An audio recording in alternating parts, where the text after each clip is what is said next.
What are Mexico's and your UN priorities as permanent representative? I would say that so far this year, our priorities would be, on the one hand, a new proposal for the General Assembly to approve concerning human rights of migrants.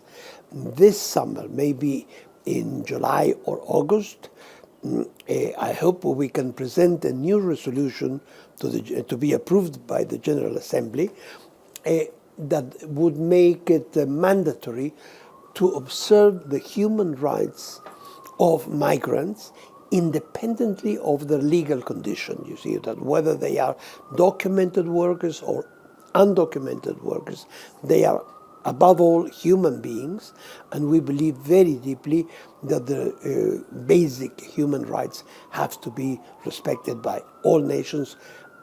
Another priority for me is to try and revive a proposal that the President of Mexico made that has to do with reducing inequality and poverty around the world. And the idea was that the main corporations and the main banks in the world would have a certain percentage of their annual profits devoted to a fund, to an international fund run by the United Nations that would be dispersed to the poorest areas in the world. This would be in response to something that we believe is one of the major problems in the planet, really, which is the concentration of power and less than 1% of the population, of the world population. Mexico is a founding member of the United Nations. It was a member of the UN Security Council very recently in 2021, 2022, 4 times. What is Mexico's perspective when it comes to reforming the UNSC as it's been discussed for many years now? Well, in fact, during the last few years, Mexico, together with France, presented a proposal for changing the dynamics, let's say, of the Security Council. We deeply believe that as long as only 5 nations of the world have the veto power and can therefore stop any action by the United Nations around the world, even with the veto of one single nation, of one of 5 permanent members of the Security Council, we think that that is contrary to the whole idea of the United Nations as an effective international organization. You can't have a conversation about Mexico without discussing the issue of migration. What are UN agencies doing to help the humanitarian issues around migration? Well, we've been working for many years, but especially in the last 5 years or so, in improving the conditions of those people who have to wait on the Mexican side.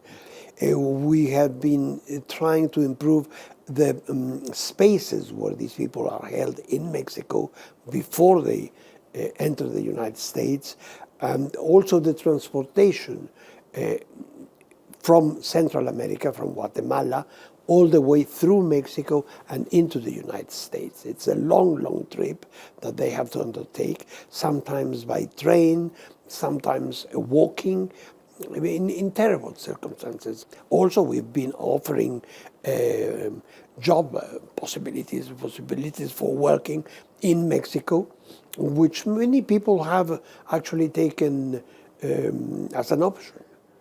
What are your concerns about artificial intelligence? I happen to believe that it is one of the central issues that the world faces. On the one hand, as we all know, it offers almost unlimited possibilities, that's the positive side of it. But also, artificial intelligence is a very, unless it is well regulated, it would be a great threat to humanity in the sense that, again, as it is in public opinion now, that they could eventually gain control of crucial decisions from humankind. So it's a major, major issue.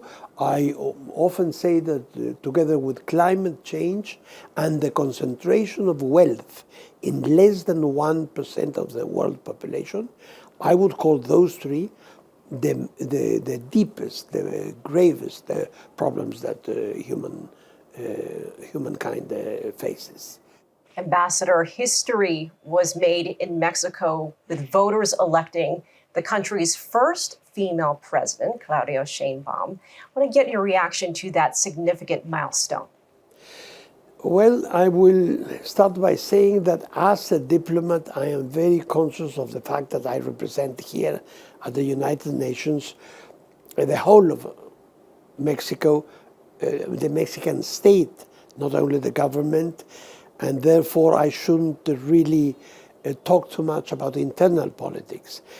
But at the same time, I cannot forget that I'm a founder member of the party that won.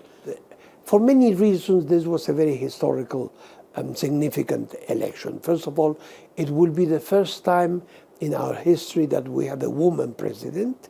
I believe we're in the midst of a peaceful revolution in Mexico, and we have been in such situations since 2018. She's an accomplished woman. She's also a climate scientist. Absolutely. How will that background perhaps help Mexico in dealing with climate change? And with that being such an issue at the UN as well? Sure. I think that would be at the center of her concerns, the whole fight against climate change. Climate change is already a reality in today's world. It affects the entire planet. But to the degree that it is possible to fight it, still, climate change, it will be done, and it will be one of the priorities for the new president of Mexico, in my view. Ambassador Vasconcelos, thank you so much for joining us. On the contrary, thank you so much for your visit. Thank you.